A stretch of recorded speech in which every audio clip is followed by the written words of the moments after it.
I've been attached with the feeling of now waking up with you by my side.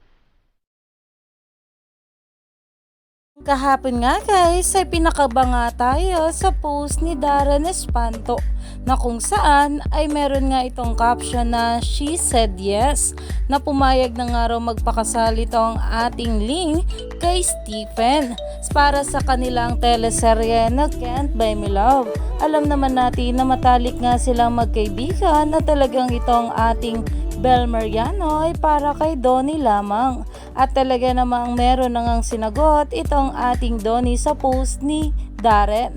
Narito nga guys sa nasabing post at talaga namang sobrang sweet dito ng ating couple. Ayon nga kay Donnie, Stephen, hulaan mo sinasabi ko, na talaga namang naparipost na nga rin itong ating Bel Mariano dito. Dahil sa post na ito ng ating Donnie Pangilinan ay nalaman nga natin na nasa South Korea nga ang ating couple. Naumani nga agad ito ng maraming komento at talagang pinag-uusapan na dahil out of town together nga ito ng ating couple na talaga namang sobrang saya ng maraming bubbly sa kanilang nakita. Lalong lalo pa ang bawat post ng ating couple sa kanilang mga social media account. Kaya naman stay tuned lang tayo for more update.